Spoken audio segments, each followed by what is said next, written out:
사전투표를 하루 앞둔 오늘 여야 지도부는 최대 승부처인 수도권으로 총출동해 막판 표심 잡기에 나섰습니다. 격전지를 살펴보는 시간, 오늘은 박빙의 승부가 펼쳐지는 경기지사 선거전을 살펴봅니다. 오는 29일 임기가 만료되는 박병석 국회의장은 오늘 퇴임 기자간담회를 열었습니다. 박 의장은 국민 분열의 적대 정치를 청산하자며 권력 분산을 위한 새 헌법을 만들자고 강조했습니다. 대기자의 시선으로 분석해보는 정가동량, 목요정치클럽 기자 대기자. 오늘은 사전투표를 하루 앞두고 여론조사 공표 금지 기간에 돌입한 6일 지방선거 막판 판세와 관전 포인트를 짚어봅니다.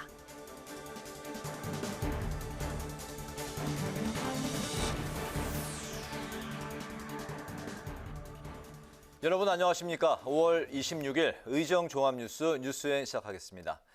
오늘은 법제사법위원회 중계방송 관계로 조금 늦게 방송합니다.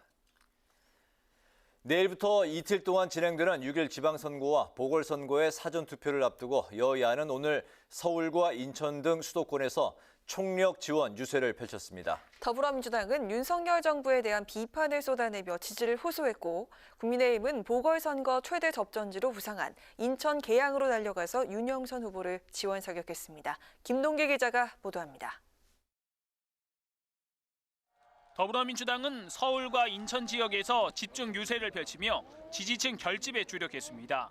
이재명 총괄선대위원장은 자신의 출마 지역인 인천 계양역 광장에서 공항, 철도, 전기, 수도, 민영화 반대 기자회견을 열고 정부 여당을 압박했습니다.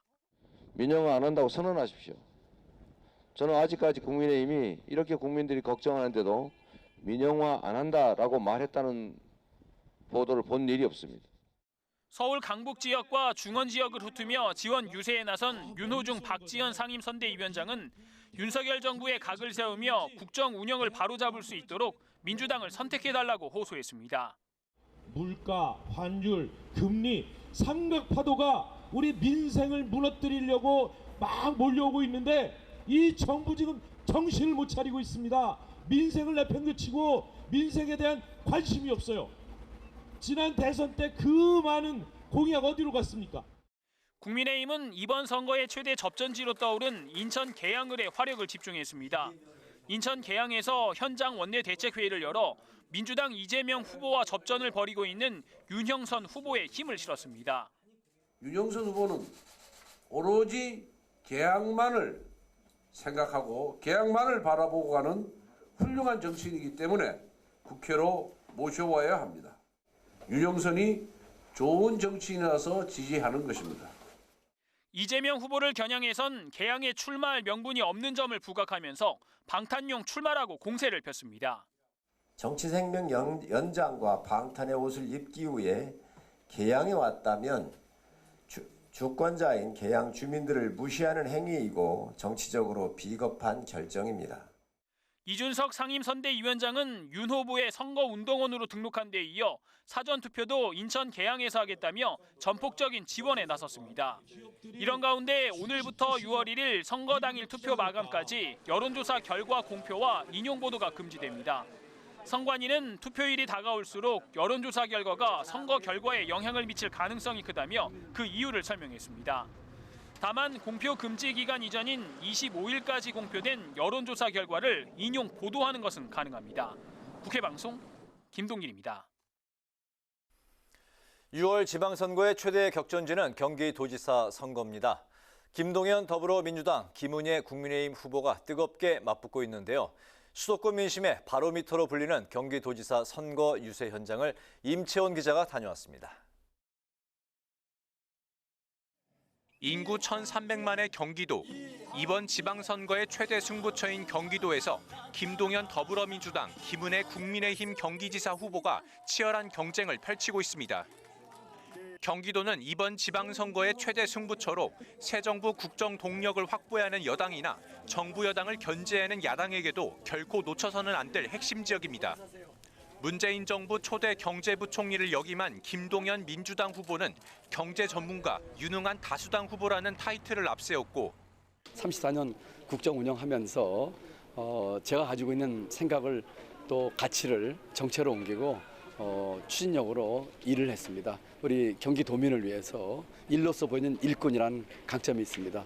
윤석열 대통령 당선인 대변인을 지낸 김은혜 국민의힘 후보는 젊은 후보, 역동성 있는 여당 후보라는 점을 내세웠습니다. 더 나은 삶을 개선할 수 있고 도와드릴 수 있는 집권 여당의 힘 있는 후보이자 71년생 젊은 후보로 역동적인 경기의 변화를 보여드리겠습니다. 경기도는 1기 신도시 재건축 문제 해결이 가장 큰 쟁점입니다. 1기 신도시는 성남 분당, 고양 일산, 부천 중동 등 5곳이 29만 2천 가구 규모로 조성됐는데 두 후보 모두 1기 신도시 특별법을 만들어 재정비 사업을 추진하겠다고 했고 GTX DEF 노선 신설과 ABC 노선 연장도 약속했습니다. 다만 김동연 후보는 100만 일자리 창출 등 일자리 공약에 김은혜 후보는 맘케어 종합센터 유치 등 보육 공약에 방점을 찍었습니다. 스타트업 저는 3만 개를 제 임기 중에 만드는 것을 도와주고 그 생태계를 조성하려고 합니다. 경기도 경제를 활성화시키고 거기서 일자리가 만들어져서 일자리 넘치는 경기도 꼭 만들겠습니다. 24시간 어린이병원을 제가 냈고요. 그리고 이렇게 아침에 고된 출근을 어머니 아버지들이 하고 나면 아침밥을 아이가 거르기 일쑤입니다. 그래서 삼시세끼 아이들에게 아침밥을 주고 저녁까지 지자체가 책임지는. 두 후보는 서로에 대한 공세도 펼쳤습니다. 김동연 후보는 김은혜 후보에게 KT 재직 당시 부정 청탁 의혹에 대한 해명을 요구했고 김은혜 후보는 김동연 후보가 20여 년 전 택시기사 폭행 혐의로 기소유예를 받은 사실을 비판했습니다. 이재명 대선 후보를 적극 지원했던 김동연 후보와 윤석열 대통령의 측근인 김은혜 후보가 맞붙으면서 대선 2라운드로 불리는 경기도지사 선거. 대선이 끝난 지 약 3개월 만에 치러지는 이번 선거에서 경기도민은 어떤 선택을 할지 주목됩니다. 국회방송 임천입니다. 소상공인 3차 손실보전금 600만 원이 포함된 2차 추경 협의가 난항을 겪고 있습니다. 더불어민주당은 초과 세수를 근거로 확대 편성을 주장하고 있는 반면 국민의힘은 법령 미비 등을 이유로 손실보상 소급 적용에 난색을 보이고 있어 5월 임시국회 내 처리될 수 있을지 주목되고 있습니다. 이메련 기자가 보도합니다. 2차 추경안에 대한 여야 입장 차이로 협상이 난항을 겪고 있습니다. 국민의힘은 당정 협의를 거쳐 마련한 36조 원 규모의 추경 원안을 고수하고 있는 반면 민주당은 정부 안에서 대폭 늘어난 53조 원 규모의 추경안 확대 편성을 요구하고 있기 때문입니다. 코로나19로 피해를 입은 국민들을 위해 두터운 지원이 필요한데 대규모 추가 세수와 국채 상환 자금 등을 고려하면 가능하다는 설명입니다. 최소한 국채 상환보다는 소상공인에 대한 두터운 지원이 우선이고 국채 상환 비용 구조와 예비비 편성비 1조를 합하면 총 10조 원의 재원이 있는 겁니다. 특히 민주당은 8조 원 규모의 코로나 손실보상 소급 적용 예산과 농어민 지원, 소상공인 자영업자 금융 지원 예산이 추경안에 반드시 반영돼야 한다는 입장입니다. 반면 국민의힘은 정부와 합의한 36조 4천억 원 규모의 원안을 고수하고 있는데 애초 목표대로 내일 본회의를 열어 반드시 추경안을 처리하겠다며 속도전에 나섰습니다. 권성동 원내대표는 박병석 국회의장과 만나 5월 임시국회에서 추경안을 본회의에 상정해달라고 요청했고 추경안 처리는 우리 코로나로 인해서 큰 피해를 입은 자영업자 소상공인을 위한 손실, 보전, 보상금이 그분들에게는 굉장히 시급하기 때문에 만에 하나 내일이 안 되면 토요일 날 처리가 가능하니까 토요일 처리도 예상을 해서 준비를 해주시겠다 그런 말씀이. 이어 추경호 경제부총리 겸 기획재정부 장관을 만나 신속한 추경안 처리의 필요성에 공감대를 형성했습니다. 앞서 여야는 6월 지방선거 전 추경안 처리를 약속했는데 추경 규모와 소급 적용 등에 대한 여야 입장 차이가 커 이번 주 내 추경안 처리는 불투명한 상황입니다. 국회 방송 이메련입니다.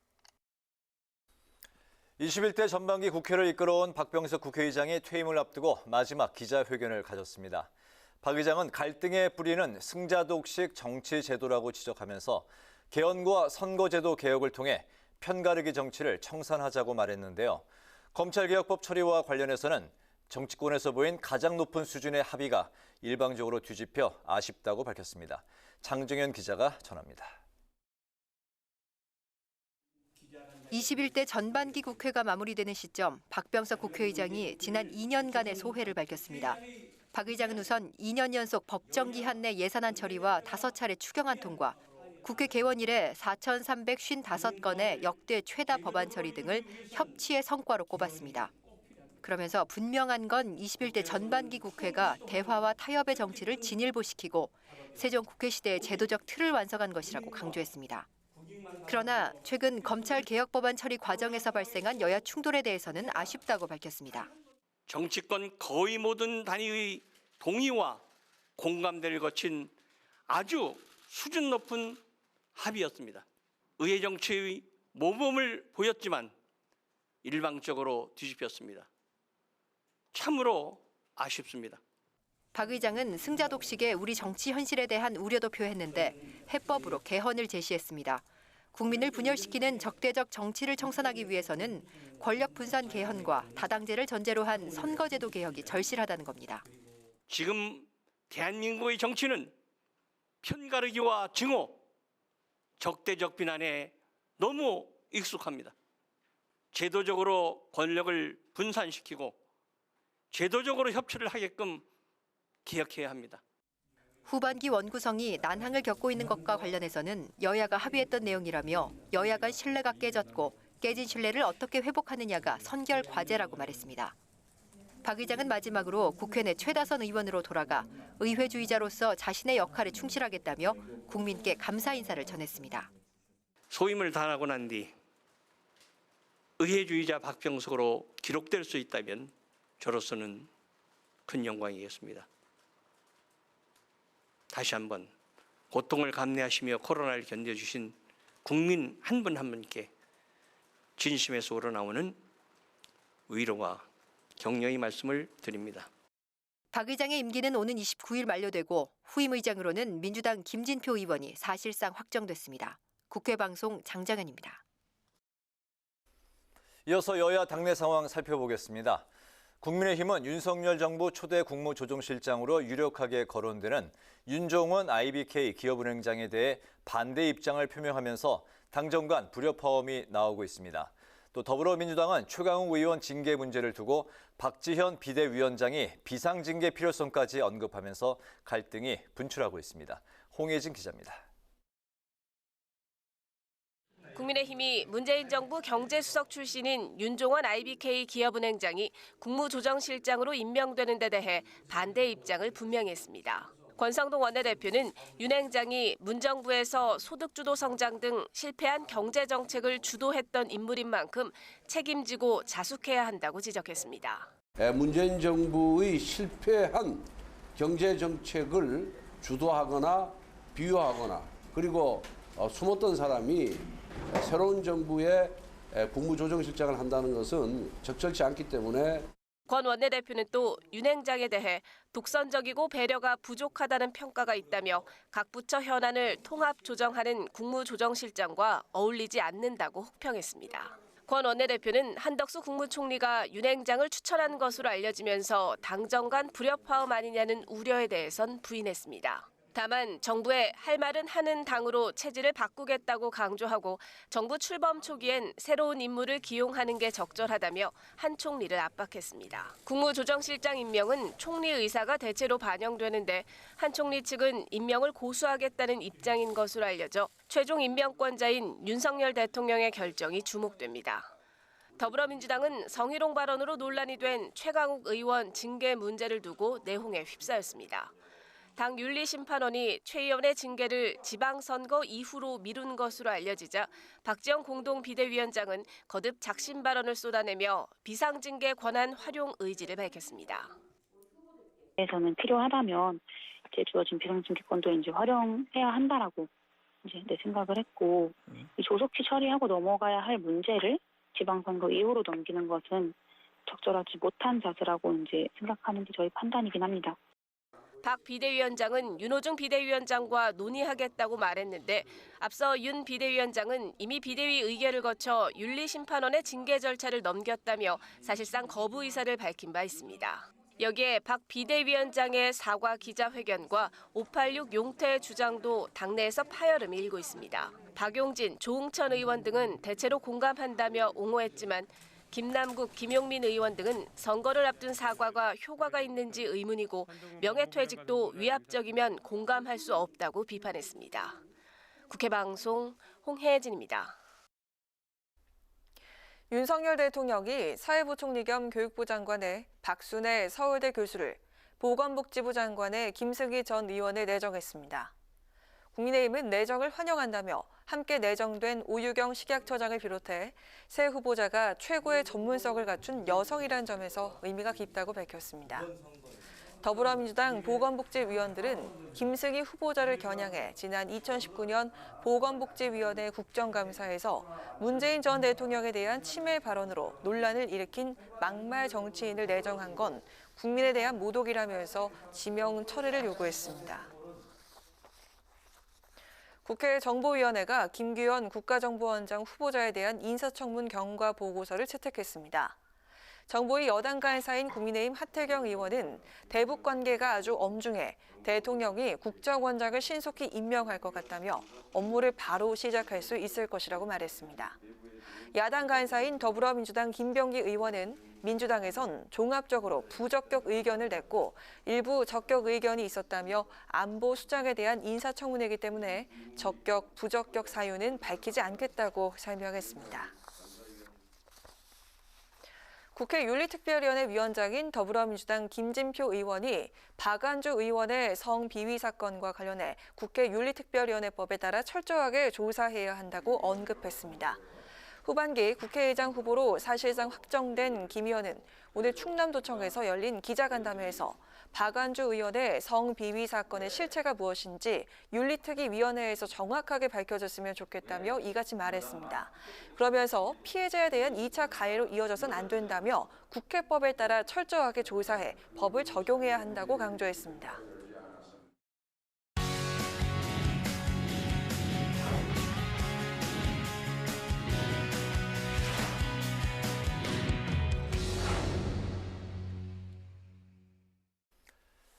네, 오늘 이슈 분석 박지영 기자와 함께합니다. 박 기자, 어서 오세요. 네, 우리가 앞선 리포트에서도 살펴봤는데 현재 소상공인 손실보상을 위한 추경안 처리가 난항을 겪고 있는 상황인데 원래 그 목표했던 대로 이번 주 처리가 가능할까요? 이제 여야가 추경안 처리를 위해서 요 며칠 협상을 진행해 오고 있는데요. 네. 어제도 여야 간사가 만났지만 이 10여 분 만에 회동이 끝났다고 합니다. 네. 그만큼 이 추경안 막판 협상이 상당히 진통을 겪고 있는데요. 국민의힘은 반드시 내일 추경안을 처리하겠다는 방침이지만 쉽지는 않아 보입니다. 일단 물리적으로 남아있는 시간이 촉박합니다. 본회의 사회권을 가진 박병석 국회의장 오늘 퇴임 기자회견도 했죠. 이 박 의장의 임기가 오는 29일까지입니다. 29일까지 추경안 처리를 하려면 이 주말을 빼면 오늘 안에 이 여야가 합의를 해야 내일 본회의를 열어 처리할 수 있거든요. 오늘도 오후 6시부터 예결위 여야 간사가 만나고 있는 것으로 알려졌는데 여야가 합의했다는 소식은 아직까지 전해지지 않고 네. 있습니다. 앞서 리포트에서 들으신 대로 이 소상공인 손실보상 지원 규모 등을 두고 여야 이견이 좁혀지지 않고 있는 상황입니다. 네, 조금 전 6시부터 여야 간사가 지금 현재 만나고 있군요. 네, 회동 결과가 이제 어떻게 나올지 주목이 되는데, 근데 이 회동을 앞두고 오늘 그 여야 간의 신경전도 상당히 치열했다고요. 네, 그렇습니다. 이 추경안 처리에 마음이 급한 건 아무래도 이제 민생을 위해 정부와 함께 이제 발을 맞춰야 되는 여당, 이 국민의힘이겠죠.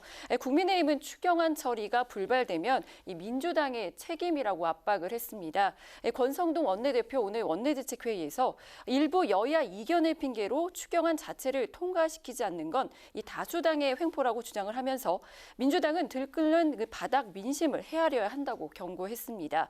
반면 그 민주당은 정부 여당의 시간표에 쫓기지 않겠다는 입장이거든요. 이 박홍근 원내대표 정부 원안이 부실하다며 이 제대로 보태고 채워서 이 추경을 빠르게 처리하겠다고 밝혔습니다.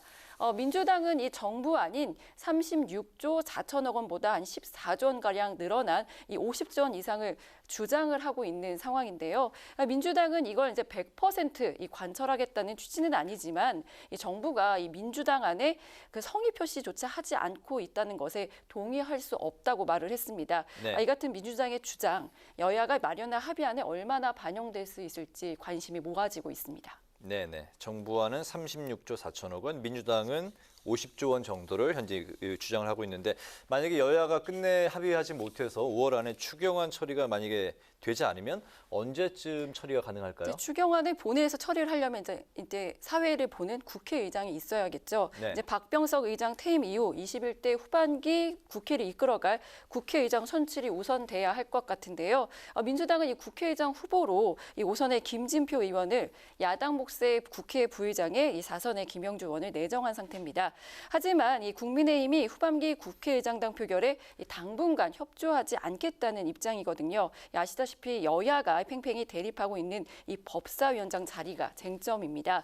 법사위원장 문제가 해결되지 않으면 후반기 원구성은 물론 이 국회의장단 선출도 늦어질 것으로 보이는 만큼 추경안 처리도 지연될 우려가 큽니다. 다만 이 여야 모두 이 코앞으로 다가온 이 지방 선거를 앞두고 있는 만큼 이 추경안에 대해서 극적으로 이 절충안을 마련할 가능성도 배제할 수는 없습니다. 그렇군요. 추경안 처리에 또 법사위원장 문제에 또 21대 국회 원구성 문제까지 이제 풀어야 될 문제가 이제 산적해 있는데 여야 원구성 협상에는 좀 진척이 있습니까? 법사위원장 자리를 누가 가져가느냐 이 부분에 대해서 여야가 평행선을 달리고 있습니다. 당장 이제 5월 30일부터 21대 후반기 국회가 시작이 되지만 네. 이 당분간 입법부 수장 공백은 불가피해 보입니다. 국민의힘은 국회의장단 선출과 이 원구선을 연계하면서 이 법사위원장 자리 사수에 화력을 집중하고 있는데요. 민주당이 이 국민의힘에 이 법사위원장 자리를 넘겨줘야 이 민주당이 후보로 선출한 이 국회의장, 부의장에 대한 본회의 표결에도 부의장에 대한 본회의 표결에 협조할 수 있다는 겁니다. 민주당도 이 법사위원장 자리를 고수하고 있는데요. 이 정부를 입법부가 견제하는 차원에서 법사위는 야당이 맡아야 한다는 주장입니다. 이 법사위원장은 물론 어느 그 상임위원장을 어느 당이 맡을지도 여야가 아직 합의하지 못한 상황인데요. 21대 국회 후반기 원구성 협상을 놓고 여야가 다시 한번 이 협치의 시험대에 섰습니다. 전반기 국회는 원구성이 정상화되기까지 한 1년이라는 시간이 걸렸는데요. 네. 이 후반기 국회는 일할 채비를 언제쯤 마칠 수 있을지 관심이 모아지고 있습니다. 그렇군요. 오늘 그 이슈 분석은 진통을 겪고 있는 국회 추경안 문제 그리고 원구성 문제까지 살펴봤습니다. 박지영 기자 수고했습니다.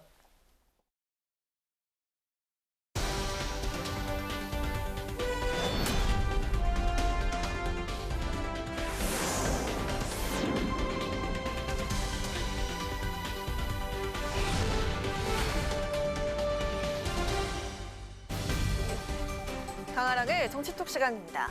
5월 26일 사람들의 시선을 끈 정치 뉴스 만나보시죠. 오늘의 첫 번째 정치톡은 박지원을 지키자입니다. 당 쇄신을 위해서 586 용태론을 들고 나온 민주당 박지원 공동비대위원장의 대국민 호소 후폭풍이 좀처럼 가라앉지 않고 있습니다. 윤호중 비대위원장 등 당 지도부가 제동을 걸면서 강성 지지층을 중심으로 박 비대위원장의 즉각 사퇴를 요구하는 목소리가 쏟아졌는데요. 그야말로 고립무원의 처지에 놓이게 된 박 비대위원장. 그런데 한편에선 박 위원장 수 움직임이 등장해서 눈길을 끌고 있습니다. SNS에서 박지원을 지키자라는 해시태그가 달린 게시물이 오늘 13,000개가 넘게 올라오면서 확산하고 있다는 소식인데요. 앞서 민주당 강성 지지층의 사퇴 요구에 대한 맞불 성격으로 해석이 됩니다. 이들은 박지원 위원장을 내쫓으면 민주당은 영원히 아웃이다. 박지원을 공격하는 게 내부 총질이다 등의 성토글을 올리면서 박 위원장의 엄호와 지지에 나섰습니다. 박 비대위원장의 586 용태론을 둘러싼 찬반 논란은 당 내에서도 계속 이어지고 있습니다. 우리 당의 86세대 선배님들께서 여러 가지 긍정적인 명예로운 어떤 그런 것들이 상당히 많은데도 불구하고 마치 부정적으로만 인식되는 것처럼 낙인 찍는 것이 과연 바람직한 것인지 그거는 아니라고 저는 보이거든요. 갑작스럽게 이렇게 이야기하는 것이 전 적절하지 않아. 갑자기 불쑥이 너희 나가라 막 이런 식으로 하면 얼마나 폭력적이고 위압적이에요. 공감대도 못하고. 의원님 이제 586 용태 성비에 대한 사과와 잘못 이런 부분은 계속 있었던 거고 당연히 해야 될 문제들을 지적한 거니까 틀린 말이 아니라 새겨 들을 말을 다시 확인한 거라고 저는 생각합니다. 이렇게 직원직설을 했을 때 받아들여지는 모습을 보였어야 되는데 그렇지 않고 오히려 말을 못하게 하는 형식으로 비춰져서 저는 오히려 그게 걱정스럽습니다. 공론화 과정 없이 갑자기 나가라는 건 폭력적이다. 당연히 해야 될 문제들을 지적한 것인데 분란으로 비춰지는 게 오히려 문제다. 민주당의 586세대 후배 격인 김남국 의원과 박용진 의원은 이렇게 엇갈린 입장을 보였습니다. 현재 박 위원장을 둘러싼 민주당 내용을 그대로 보여주고 있는데요. 이를 지켜본 국민의힘 하태경 의원은 민주당의 479, 40대, 70년대생, 90년대 학번이 586보다 못하다면서 민주당이 다시 태어나려면 70에서 80%는 쇄신해야 된다는 훈수를 두기도 했다고 하죠. 586 용태론을 제기한 20대 공동비대위원장을 놓고 한쪽에선 사퇴 요구가 또 한쪽에선 지키자는 움직임이 일고 있는 민주당. 지방선거를 코앞에 둔 상황에서 이번 파장은 과연 어떤 결과로 이어지게 될까요? 이어서 두 번째 정치톡은 여성 우선 발탁입니다. 오늘 오전 윤석열 대통령이 후보들의 자진 사퇴로 비어있는 복지부 장관과 교육부 장관 후보자를 새로 지명했습니다. 그리고 신임 식약처장도 새로 임명을 했습니다. 사회부총리 겸 교육부 장관 후보자엔 박순애 서울대 행정대학원 교수를 발탁을 했습니다. 대통령실은 박 후보자가 공공행정 전문가로서 교육행정의 비효율을 개선하고 새 정부 핵심 국정과제 실현을 이끌 적임자라고 설명했습니다. 보건복지부 장관 후보로는 식약처장을 거쳐 20대 국회에서 새누리당 비례대표 국회의원을 지낸 김승희 전 의원이 낙점이 됐습니다. 김 후보자가 보건의료계 건의자로 국가보건복지정책 수립과 코로나19 위기에 대한 정책 대안을 제시해온 인물이라는 게 대통령실의 설명입니다. 그리고 차관급인 식품의약품안전처장에는 오유경 서울대 약학대학장이 임명이 됐는데요. 한국약제학회 회장과 한국약학교육협의회 이사장 등을 지냈습니다. 이렇게 오늘 발표된 장 차관급 인사 3명, 한 가지 공통점이 있죠. 모두 여성이란 점인데요. 윤석열 정부가 앞서 1기 내각과 참모진 구성에서 여성의 비율이 낮다는 지적을 받아왔기 때문에 이번 인선이 더욱 주목되고 있습니다. 윤 대통령은 지난 21일 한미 정상회담 당시에 외신 기자가 관련 질문을 하자 이렇게 답한 바가 있습니다. 지금 이 공직 사회에서 예를 들면 내각의 장관 그러면은 그 직전 위치까지 여성이 많이 올라오지를 못했습니다. 아마 이게 우리가 각 직역에서 여성의 공정한 기회가 더 적극적으로 보장되기 시작한 지가 오래되지 않았기 때문에 그래서 이러한 기회를 더 적극적으로 보장할 생각입니다. 우리 사회에서 여성에게 공정한 기회가 보장되기 시작한 게 오래되지 않았다라고 솔직히 인정한 윤 대통령. 앞으로는 더 적극적으로 보장하겠다는 계획을 밝혔습니다. 또 지난 24일 국회의장단과의 회동에서도 비슷한 의지를 다시 한번 강조했습니다. 이후 윤 대통령은 남은 부처의 장차관을 임명할 때 여성을 우선 고려할 것을 지시했고요. 오늘 그 내용을 담은 인사가 발표가 된 건데요. 박순애 후보자와 김승희 후보자가 국회 인사청문회를 통과해서 임명이 될 경우 윤석열 정부의 초대 장관 중 앞서 임명된 3명을 포함해서 총 5명이 여성으로 채워지게 됩니다. 인수위 시절 능력 중심의 인사를 강조하면서 여성 할당을 고려하지 않겠다고 했던 윤 대통령. 이번에 달라진 여성 우선 발탁 방침이 우리 사회 젠더 갈등을 줄이는 계기가 될지 지켜봐야겠습니다. 지금까지 강아랑의 정치톡이었습니다.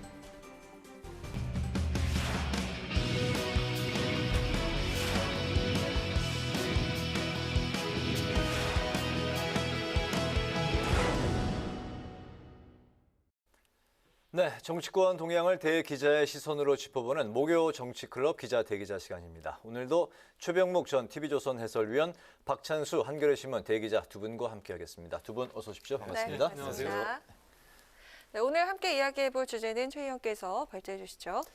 네, 오늘이 26일이니까요. 네. 내일부터 이틀간 사전투표를 하게 됩니다. 그런데 내일부터 조사하는 여론조사, 이거는 발표를 못하게 돼 있습니다. 네. 그래서 이제 블랙아웃 전국이라고 하는데, 자, 이제 내일부터 사전투표 이틀간, 그리고 6월 1일 본투표, 이 관전 포인트는 뭐가 될 것인가 이걸 한번 다뤄보기로 했습니다. 네, 알겠습니다. 여론조사 공표 금지라는 게 오늘까지 조사한 거는 공표가 가능하고 공표가 가능하고 내일부터 조사한 게 공표가 안 된다는 거죠? 안 된다는 뜻입니다. 알겠습니다. 그러니까 아마 내일 아침자나 아니면 내일 낮에 방송 같은 데는 네. 오늘 저녁까지 조사한 내용들이 많이 나올 겁니다. 그렇군요. 알겠습니다. 이제 지방선거까지 이제 일주일도 채 남지 않은 상황인데 말씀대로 내일부터 사전투표가 이틀 동안 이제 진행이 됩니다. 지난주 이제 두 분께서 출연하셨을 때 이제 박 기자께서는 광역단체장 기준으로 민주당이 확보 가능한 게 7곳 정도, 그다음에 최 위원께서는 4+알파 이렇게 예상을 하시면서 국민의힘이 전체적으로 좀 유리한 판세다라고 두 분께서 말씀하셨는데 어떻게 그 일주일 사이에 좀 판세가 변화가 좀 있었는지 두 분은 어떻게 지금 바라보고 계십니까? 근데 이제 광역단체장이 17명이거든요. 네. 그런데 사실은 영남, 호남은 뭐 거의 이제 뭐 지금 미리 예측하기는 좀 어렵지만 여론조사상으로만 본다면 네. 확정적이다 이렇게 해도 별로 틀리지 않을 정도로 그렇게 격차가 벌어져 있습니다. 그 이제 결국은 이쪽 중원이라고 하는 수도권과 이제 충청, 남북도, 대전, 세종 뭐 이런 데인데 여기는 여론조사가 워낙 들쭉날쭉이어서요. 네. 일주일 전, 그러니까 저희가 지난주에 얘기했던 것에 비하면 국민의힘에 조금이라도 더 유리한 구조가 된 건 사실인데 그렇다고 해서 그러면 당락을 또 바꿀 정도의 어떤 변화가 있느냐? 그거는 또 아닙니다. 그래서 여전히 지난주에 판단했던 거와 별 차이가 없다. 이렇게 본다면 저는 여전히 최악의 경우 4개 민주당이 네. 아니면 거기에서 플러스 알파인데 플러스 알파가 뭐 0부터 뭐 한 3, 4까지 될 정도로 네. 예를 들어서 0부터 3까지 된다면 우리 박찬수 대기자께서 예상한 거하고 비슷하게 되는 상황이죠. 네. 아마 그럴 정도로 굉장히 유동성이 있다 이렇게 보겠습니다. 알겠습니다. 네. 예, 뭐 저도 비슷한 의견인데 현재 뭐 큰 판세 변화는 없는 것 같고요. 지금 민주당이 확실하게 우세를 점한 곳이 광주와 전남북, 제주 4곳이고요. 그리고 이제 접전, 이른바 접전이라고 부를 수 있는 곳이 수도권에서 경기하고 인천, 그리고 네. 대전, 충남북, 세종, 강원, 그래서 총 7곳이거든요. 네. 그러니까 민주당이 이 접전 지역을 다 이긴다면 11곳까지 가져갈 수가 있는데 현실적으로 그건 어렵고 이 중에서 7곳 중에서 경기 포함한 한 3곳만 가져오더라도 저는 상당히 그 선전을 했고 민주당으로서 승리라고 할 만하다라고 얘기했던 건데 지금 상황을 보면은 어쨌든 국정 안정론, 그러니까 윤석열 정부 초기니까 윤석열 정부 밀어줘야 된다는 의견이 여전히 좀 견제론보다는 강한 것 같아요. 이 추세가 계속되기 때문에 민주당이 이것을 역전하기는 굉장히 좀 쉽지 않은 상황이고 더구나 지금 박지원 비대위원장의 발언으로 민주당이 약간 그 내용에 휩싸인 측면도 있고 이렇게 되면은 이게 그 민주당 지지자들의 투표율에 좀 영향을 미치거든요. 네. 전반적 결집이 이완될 수 있기 때문에 현재로서는 굉장히 민주당이 위기다라고 이렇게 볼 수가 있을 것 같습니다. 알겠습니다. 어쨌든 민주당이 확보한 것은 4곳 플러스 7곳을 이제 경합 지역으로 보시는군요. 예. 알겠습니다. 말씀하신 대로 이제 그 사전 투표 동료에 여야 모두 그 할 것 없이 지금 총력을 기울이고 있는 모습인데 지난 그 대선 때는 이제 사전 투표율이 선거 사상 가장 높았었죠. 30%를 넘겼었는데 사전 투표율과 최종 투표율 여야의 이 투표율에 따른 유불리 어떻게 보시는지 한번 들어볼까요? 예.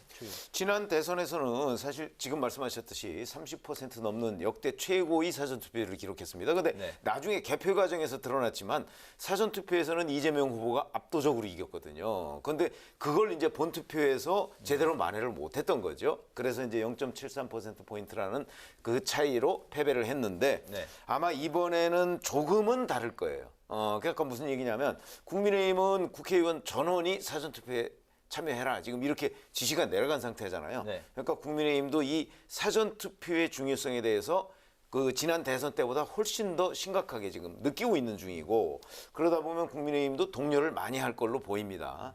그러나 그래도 기본적으로는 국민의힘 지지자들 중에는 사전투표에 대해서 아직도 이거 뭐 좀 부정이 있는 것 아니야라고 의심을 거두지 않고 있는 사람들이 있어요. 그렇기 때문에 이번에 국민의힘 지지자가 사전투표장에 많이 가는 거는 뭐 분명하겠지만 그래도 민주당 지지자들이 가는 것만큼은 못 갈 것이다. 저는 또 이렇게 예상을 하죠. 그러니까 여전히 사전투표에서는 민주당이 약간은 우세할 가능성이 있다.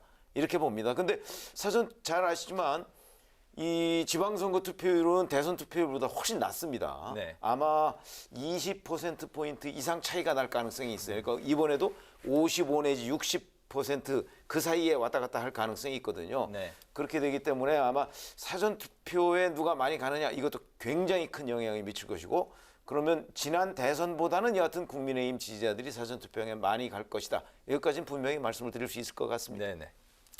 저는 투표율이 그 선거 결과에 결정적인 영향을 끼치기는 좀 어렵다고 보고요. 왜냐하면 2018년 지방선거 4년 전에 2018년 지방선거 투표율이 60%였습니다. 그리고 네. 2년 뒤인 2020년 총선 투표율이 66% 정도 됐고 지난 3월 대선 투표율이 77%였거든요. 근데 한 60% 정도가 되면은 사실은 이 정도는 이제 그 각 정당의 당락이나 유불리에는 큰 영향이 없습니다. 그러니까 예전에 이게 투표율이 높으면 민주당이 유리하고 투표율이 낮으면은 국민의힘이 유리하다, 보수가 유리하다고 했던 거는 나이 드신 분들은 어쨌든 투표율이 높으니까 투표율이 높다는 얘기는 이제 젊은 층이 많이 투표에 참여했다는 거고 그만큼 민주당 성향이 많다라고 이렇게 우리가 추정을 했던 건데 요즘 보면 20대도 보면은 20대 남성 같은 경우는 꼭 그렇지 않거든요. 그러니까 투표율이 높아졌다고 그래갖고 뭐 민주당이 유리하고 아니면 투표율이 낮아졌다고 그래갖고 국민의힘이 유리하고 하는 그런 공식은 이제 거의 깨졌다고 보고 네. 저는 뭐 투표율 자체가 선거 결과 그 당락에는 큰 영향을 미치지 못할 것이다. 그리고 이제 조직표를 또 얘기하시는 분들도 있는데요. 조직표가 많은 민주당이 투표율이 낮으니까 투표율이 낮으면 조직표가 있는 민주당이 좀 유리한 거 아니냐 그러는데 사실은 이 조직표라는 게 옛날 공화당 때 뭐 통반장까지 이렇게 다 조직했을 때도 조직표가 뭐 한 20-30% 됐을려나요? 요즘 조직표라고 할 수 있는 게 얼마나 되겠어요? 거의 없거든요. 거의 없기 때문에 이 조직표라는 건 사실 말만 조직표지 어쨌든 전체적인 흐름에 따라서 가는 이제 진영의 이제 결집이 얼마나 이루어지느냐가 중요한데 네. 그 점에서 보면은 양쪽 진영이 투표를 앞두고서 사전 투표와 본 투표에서 얼마나 결집하느냐가 이제 상당히 관건이겠죠. 네. 그러니까 지지층이 결집하고 그 표가 이제 투표를 하느냐가 문제지 예. 단순히 투표율이 높고 낮고로 큰 의미 없다. 유불리를 예. 가질 수는 그거는 없다. 전혀 알겠습니다. 예상할 네. 수 있습니다. 이제 선거가 코앞인데요. 민주당 내 분위기가 심상치가 않습니다. 박지원 비대위원장의 대국민 사과와 586 용태론에 또 지도부 내에서까지 파열음이 불거졌습니다. 박 비대위원장 행보를 놓고 당 안팎에서도 의견이 참 분분한 상황인데요. 지방선거에 악재로 작용한다면 이걸 분란으로 봐야 할까요? 어떻게 보십니까? 저는 뭐 일단 저희 민주당에는 호재는 아니죠, 이건. 네. 왜냐하면은 사실은 이게 선거가 이제 한 5일, 6일, 일주일도 채 안 남았는데 네. 박지원 비대위원장의 지적이 저는 방향이 옳다고 봅니다. 그러니까 민주당이 대선에서 졌는데 그 대선 패배에 대한 어떤 철저한 반성, 냉혹한 반성과 자기 비판을 하고서 진짜 이렇게 바뀌겠다라는 모습을 국민에게 보여줬냐? 그렇지 못하거든요. 그러니까 그 점에서는 이제 비대위원장 얘기가 맞는데 문제는 그럼 지금 와서 그 586 용퇴하라고 얘기하거나 팬덤 정치 뭐 안 되겠다라고 얘기하는 게 이거는 지금은 어떻게 전투를 하고 있는 중인데 586 용퇴하라고 그러면 지금 언제 용퇴하라는 얘기인지 네. 그러니까 이건 마치 그 강을 건너는 와중에 말을 바꿔 타자라는 얘기처럼 들려갖고 야 그럼 지지층 입장에서 볼 땐 저거는 그 적정 분야 아니냐라는 생각이 들 수가 있죠. 그렇기 때문에 저는 박지원 비대위원장의 문제 제기의 방향은 옳았습니다만은 네. 그 수위라든가 방식은 조금 더 정교하지 못했다라는 생각이 들고 이런 부분들이 어쨌든 지금 민주당 지지 세력들한테는 상당히 투표에 참여할까 말까를 고민하게 만드는 요인으로 작용할 수가 있기 때문에 네. 어쨌든 호재는 아니라고 봅니다. 알겠습니다. 네, 현재 상황 어떻게 보십니까? 뭐 저도 비슷한 얘기이긴 하지만 사실은 그 박지원 공동비대위원장이 정치를 더 많이 알겠습니까? 아니면 윤호중 공동비대위원장이 더 많이 알겠습니까? 그렇죠? 그런 관점에서 본다면 설령 자 젊은 정치인인 박지원 위원장이 저런 문제 제기를 했다도 그 방향 자체가 틀리다고 얘기를 할 수 없잖아요. 그렇게 되면 정치의 고수들이 그 문제를 어떻게 다루느냐 하는 건 저는 굉장히 중요하다고 보거든요. 그러니까 박지원 비대위원장의 방향이 옳으면 그 방향을 인정을 해주고 박지원 비대위원장이 이 민주당 내 또는 지지층 내에서 어떤 자리를 잡도록 뭔가 지원하면서 왜냐하면 박지원 비대위원장이 오죽했으면 저런 얘기를 했겠어요. 지금 만약에 6월 1일 지방선거에서 판세가 민주당에 별로 불리하지 않다고 했으면 박지원 비대위원장이 저런 문제 제기 안 했을 거거든요. 그러니까 지금 오죽했으면 본인이 저렇게 큰 그 인사를 해가면서 사과를 하고 이렇게라도 안 하면 정말 민주당은 큰일 나겠다 싶었으니까 저는 했을 거라고 보거든요. 네. 그러면 그거를 잘 관리하고 수습하고 해야 되는 게 기성 정치인들, 특히 윤호중 비대위원장 등 이 사람들의 몫이었는데 그냥 바로 개인 의견이라고 그래서 저걸 거의 묵살하다시피 했거든요. 이렇게 돼서 오히려 문제를 키운 측면이 있다고 봅니다. 그래서 박지원 비대위원장이 뭐 좀 거칠다 이렇게 얘기했는데 저는 뭐 거친 것이 20대 정치인들의 어찌 보면 특징이라고 저는 볼 수 있습니다. 근데 그거를 기성 정치인들이 잘 그 정치권 내에서 녹여나갔어야 하는데 그게 부족했다고 봅니다. 네네. 알겠습니다. 민주당이 현재 뭐 그 당내 안에 여러 그 위기감이 들고 있는 상황인데 그런 위기감 그 중심에는 인천 계양을 보궐선거에 출마한 이재명 후보 지지율이 처음보다 좀 가라앉은 그런 국면이기 때문에 더 그런 위기감 들고 있는데 현재 그 오차 범위 내에서 그 엎치락뒤치락 하고 있는 그런 상황이죠. 이재명 후보의 국회 입성 가능성 두 분이 어떻게 보시는지 들어볼까요? 근데 이제 지금 말씀하셨듯이 워낙 여론조사가 뭐 들쭉날쭉이니까 저희도 그 함부로 예측할 수는 없는데 그러면 이제 내일부터 사전투표 이틀간 하죠. 네. 그다음에 본투표까지는 며칠 남았습니다. 그럼 남은 변수가 무엇일까라고 생각을 해봤을 때는 뭐 각자 유불리한 점이 있죠. 근데 네. 한마디로 얘기를 하라고 그러면 지금 현재 남은 변수도 이재명 후보한테는 그렇게 유리하지 않다. 저는 이렇게 봅니다. 그래서 조심스럽기는 하지만 낙선 가능성도 저는 있다고 봅니다. 아, 예. 낙선 가능성 있죠. 지금 현재 나오는 여론조사 보면은 엎치락뒤치락 하는데 어쨌든 이 정도 사실 지방선거는 지역구가 작을수록 여론조사가 틀릴 가능성이 높고 예측하기가 굉장히 어렵습니다. 그러니까 가령 보면 저기 2000 몇 년인가요? 오세훈 한명숙 서울시장 붙었을 때 여론조사상으로는 2010년이죠. 예, 20%까지 차이가 났었는데 막상 네. 까보니까 그것도 0. 몇 %까지 붙었었거든요. 그것처럼 지방선거는 어쨌든 대선보다는 예측이 굉장히 어려운 건 맞습니다. 어려운 건 맞는데 그래도 지금 쭉 나오는 그 여론조사라든가 분위기를 보면은 굉장히 접전이고 그러니까 낙선 가능성이 있습니다. 있습니다만은 저는 어느 쪽에 걸겠냐 하면은 그래도 네. 조금은 그 이재명 후보가 이길 가능성이 있지 않을까 박빙으로라도 네. 그쪽 그럴 가능성에 좀 저는 한 표라도 이렇게 걸고 싶고요. 다만 그것이 이재명 후보의 어떤 정치적 승리가 될 수 있느냐 저는 그렇지는 않다고 봅니다. 원래 그 계양의라는 데는 민주당이 계속 그 우세했던 지역이고 네. 지난 대선에서도 그 이재명 후보가 윤석열 후보보다 앞섰던 지역이거든요. 그러니까 사실 이기는 건 당연한 거죠. 한 10%포인트 정도 앞섰죠. 예, 그러니까 이기는 건 당연한 거고 만약 이재명 후보가 진짜 이번 지방선거에서 내가 정치적 승리를 거뒀다라고 얘기하려면 최소한 인천시장 정도는 견인해 와야지. 그러니까 자신이 인천에 출마함으로써 인천시장 정도는 가져와야 되는데 만약 인천시장과 경기지사까지 다 지고서 이재명 후보만 박빙으로 당선된다. 네.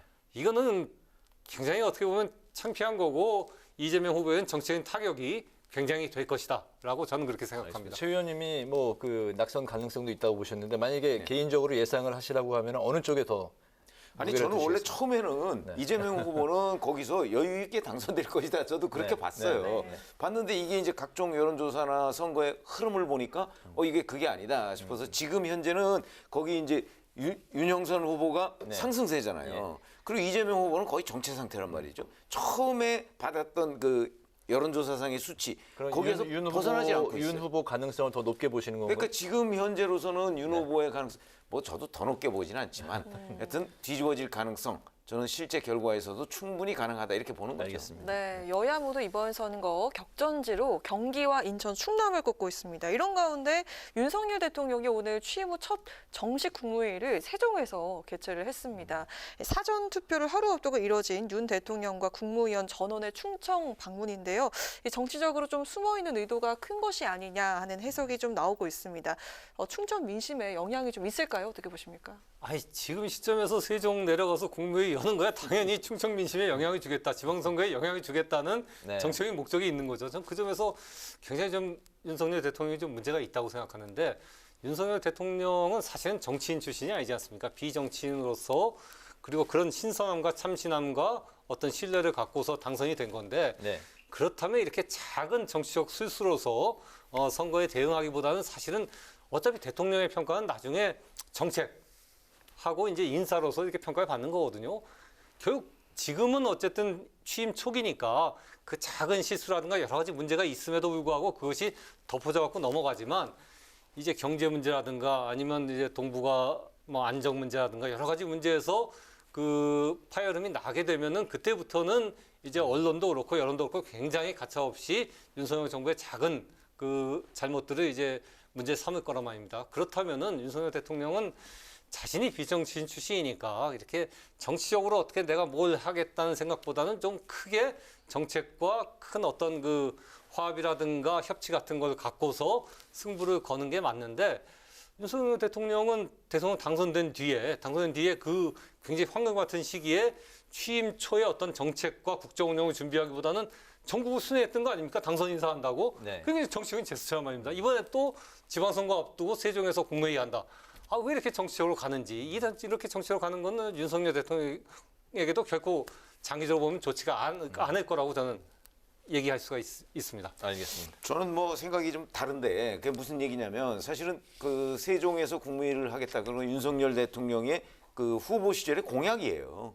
그래서 이제 공약을 그냥 이행하는 측면이 있죠. 물론 뭐 그 사전투표 하루 앞두고서 세종에서 하는 것이 정치적 의도가 있느냐 없느냐는 걸 누구도 단언할 수는 없어요. 네. 그러나 거기 가서 예를 들어서 뭐 무슨 국민의힘 후보가 많이 당선됐으면 좋겠다. 뭐 노무현 전 대통령처럼 그렇게 얘기한 것도 아니잖아요. 그렇기 때문에 저기로 가는 것을 의도를 의심할 수는 있으나 그렇다고 우리가 단언할 수는 없기 때문에 저거는 무슨 의도가 있다라고 단정하기보다는 아마 대통령으로서의 전 프리미엄이라고 생각을 해요. 그거는 사실 문재인 전 대통령 시절에도 그런 일이 많이 있었잖아요. 대선 직전에도. 네. 그렇기 때문에 프리미엄과 아니면 무슨 선거에 영향을 미칠 목적 이거는 조금 구분해서 봐야 되겠다. 저는 현재 그 세종에 가서 국무회의를 한 거는 본인의 공약 이행과 함께 대통령으로서의 프리미엄이다 이렇게 생각합니다. 알겠습니다.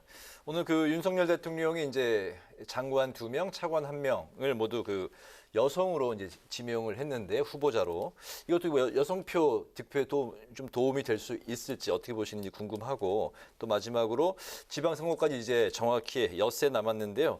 두 분께서 주목하는 마지막 그 엿새 동안의 관전 포인트는 어떤 게 있는지 들어보겠습니다. 자, 지금 뭐 이제 여성표를 의식했다. 이것도 이제 그냥 의심을 하다 보면 그렇게 할 수 있는데 사실은 여러 곳에서 왜 서호남 내각 뭐 이런 거 많이 했잖아요. 서호남의 끝에 남이 이제 남성 편중이라는 뜻이거든요. 네. 그렇게 보면 그런 부분에 관한 여러 가지 의견들이 들어갔을 거예요. 윤석열 대통령한테. 그래서 아마 그런 것들을 감안해서 그러면 좀 어느 정도의 성비는 맞춰야 되겠다는 판단을 했을 것으로 보입니다. 네. 아마 그런 의도가 더 많이 있을 것이라고 보고요. 막판의 변수라고 한다면 이제 뭐 대략적인 그 판세는 좀 드러났다고 보고 막판의 변수라면 아까 박찬수 대기자께서 잠깐 말씀하셨듯이 자기 지지층이 있단 말이죠. 이 지지층이 얼마나 투표장으로 많이 가도록 하느냐. 그게 단순한 조직력 가지고는 안 되고 이제 표의 결집력이겠죠. 뭐 네. 자기 진영 내에 있는 표의 결집력 그걸 막판에 어떻게든 결집을 시켜서 내가 꼭 투표장에 가야 되겠다 하는 사람을 많이 만들어내는 진영 결국 그게 승리할 것이다 이렇게 볼 수는 있겠습니다. 네네. 예, 뭐 큰 틀에서는 어쨌든 국정 안정론과 견제론이 지금 다투고 있는 거고요. 그 점에서 안정론이 조금 더 우세한 상황인 거고 그러면 그 막판에 표를 움직일 수 있는 건 뭐냐? 어느 쪽이 이제 실수하느냐는 거거든요. 네. 그러니까 실수를 해갖고 과연 그 지지층이 거기에 격분해갖고 투표장으로 가게 하느냐 그런 실수가 굉장히 중요한 거예요. 예를 들면은 그 정동영 그 열린우리당 그 의장 시절에 노인 폄하 발언 때문에 굉장히 그 곤욕을 치렀지 않습니까?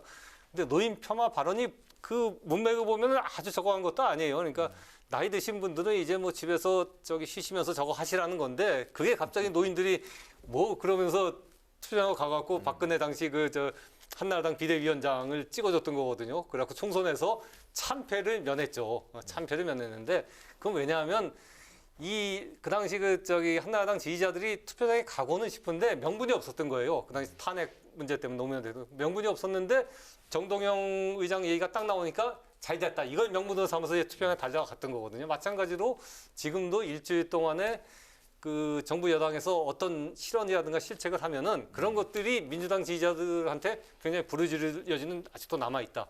그런 변수들이 마지막 그 선거 판세를 움직일 수 있는 하나의 핵심 키포인트다라고 이렇게 볼 수가 있을 것 같습니다. 네, 그럼 마지막으로 두 분의 한 줄 논평 듣고 마무리하겠습니다. 박 기자님 먼저 들어볼까요? 예, 박지원 비대위원장의 발언으로 굉장히 시끄러운데요. 근데 어쨌든 이번 지방선거는 박지원 비대위원장을 보고 치르는 게 아니라 인천 계양을에 나온 전 그 대통령 후보인 이재명 후보를 보고 치르는 거거든요. 그러니까 만약 지든 이기든 민주당으로서는 그 책임은 사실은 박지원 비대위원장이 아닌 이재명 후보에게 더 갈 것이고, 그래서 이번 지방선거 박지원이 아닌 이재명의 지방선거다라고 했습니다. 네. 지금도 저희가 여론조사 얘기를 굉장히 많이 했는데 정말 들쭉날쭉이고 뭐 여론조사 무용론까지 나오고 있습니다. 그런데 저희가 이제 기자 생활을 뭐 한 30년 넘게 해가면서 저희가 그냥 피부로 느낀, 그러나 과학적이지는 않지만 그런 경험칙이 있습니다. 여론조사를 믿지 못하겠다고 먼저 얘기하는 쪽, 거기는 반드시 지더라. 뭐 그런 거거든요. 그래서 제가 여론조사 경험칙, 믿지 않으면 진다. 이걸 한 줄 논평으로 하겠습니다. 네, 이번에는 어디가 믿지를 못하고 있는 건가요? 아니 예를 들어서 이제 인천 계양을 같은 경우 이재명 후보가 ARS 조사 못 믿겠다 이렇게 나온 거 아니겠습니까? 알겠습니다. 네, 오늘 그 목요 정치클럽 기자 대기자 이제 마칠 시간이 됐는데 오늘은 6.1 지방선거 막판 판세와 관전 포인트까지 살펴봤습니다. 지금까지 최병묵 전 TV조선 해설위원, 박찬수 한겨레 신문 대기자 두 분과 함께했습니다. 오늘도 말씀 잘 들었습니다. 네, 감사합니다. 잘 들었습니다. 고맙습니다. 오늘 밤부터 내일 아침까지 경기와 영서 일부 지역에 비 소식이 있습니다. 비의 양은 많지 않겠지만 벼락과 돌풍을 비롯해서 우박이 떨어지는 곳이 있겠습니다. 내일 낮부터는 전국이 대체로 맑은 가운데 초속 15m 안팎의 다소 강한 바람이 불 것으로 보이니까요. 안전사고에 유의하시기 바랍니다. 네, 오늘 뉴스에는 여기서 마치겠습니다. 시청해주신 여러분 고맙습니다.